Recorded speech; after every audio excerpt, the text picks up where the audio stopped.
An elderly couple was visiting some longtime friends for dinner at their house.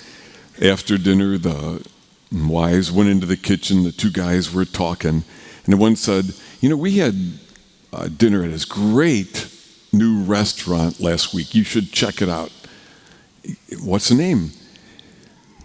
He goes, he just couldn't think of it. He finally goes, what's the name of that flower you give to somebody, like when you love them? It's usually red, it has some thorns. The guy goes, you mean a rose? That's it. He turns to the kitchen and goes, hey, Rose, what's the name of that restaurant we went to?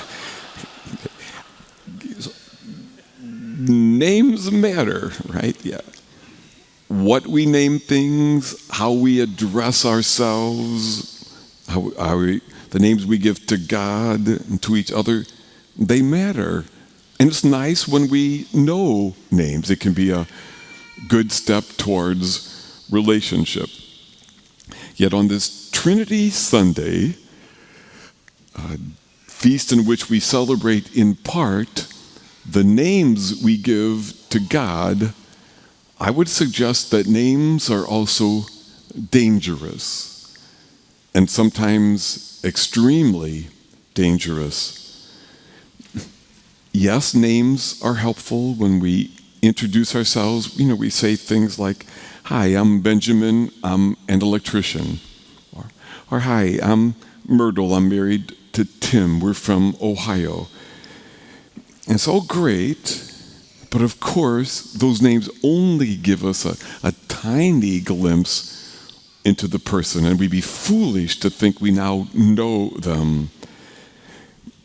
I remember when I was brand new here, been here a week or two at most, and I heard that there was a concert down in downtown Eureka, and I thought I should go down to show my face, to meet people. It was really kind of nervous because I didn't know who I knew, and I felt kind of self-conscious walking down there, and I crossed over the railroad tracks, and I was heading down, and a couple of kids who had seen me at church ran up and said hi, which was very comforting.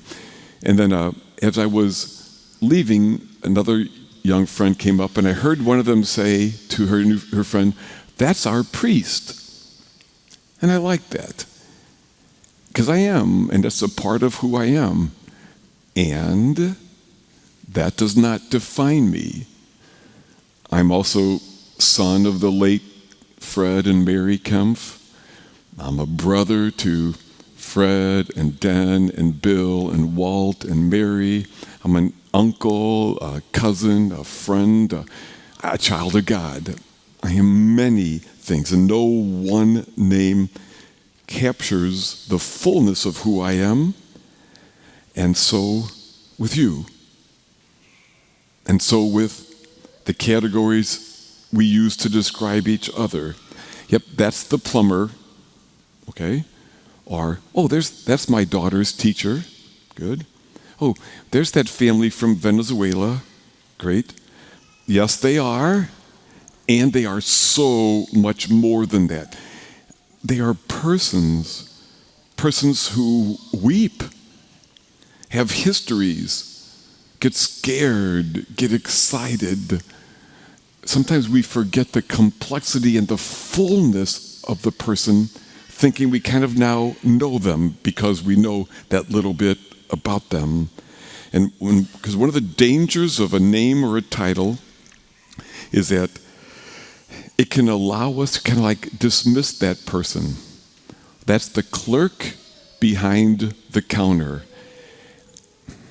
I always want to remember that that's a person there who maybe just has some heartbreaking news, maybe is stressed trying to make ends meet working two jobs, maybe he's ecstatic because she just got engaged, maybe is terrified waiting the results from a CT scan or blood workup.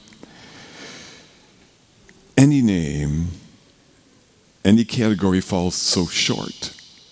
And at its worst, names and categories can lead to dehumanization, which allows us to ignore some, be mean to them, or even wage war against them.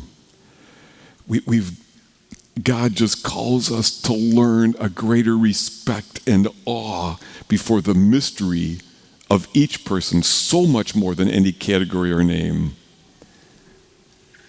We've also got to do that with God. On this Trinity Sunday, we rightly name God Father, Son, Spirit. The temptation is to think, okay, good. That's God. We got that figured out. We got that labeled. And then we miss the amazing humility of God.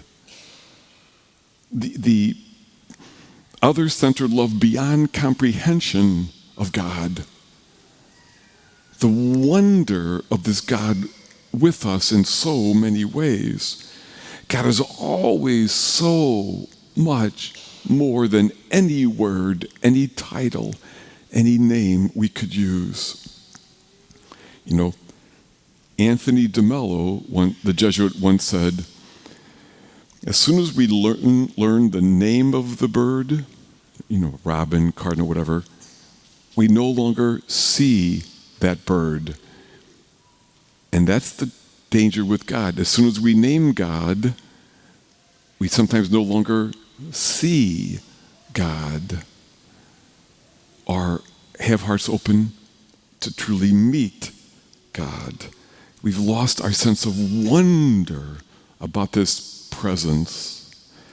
So, here's a concrete idea.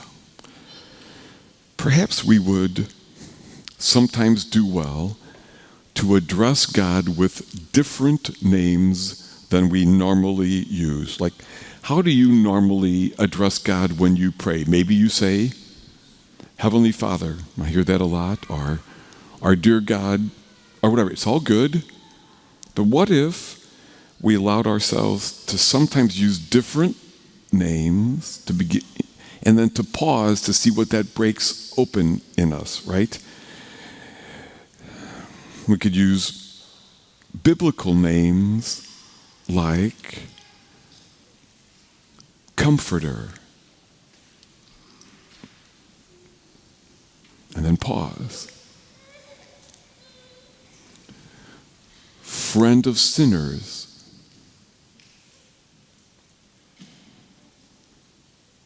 Pause.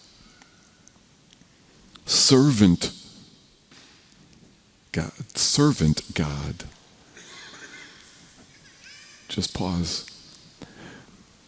I'd argue that could be enough of a prayer right there, just to sit there with that. Or we could use not biblical terms, but descriptive words. If we always call God Father, what if we did as Pope John Paul I recommended, also call God Mother? What if you prayed Mother God for a moment? Just pause. Again, no one name captures the fullness, but sometimes various names can open us up a little bit more to this wonder, right? Or, you who are all goodness.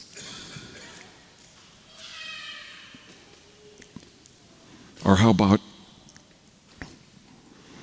you who are life itself, you are life in me and life around me.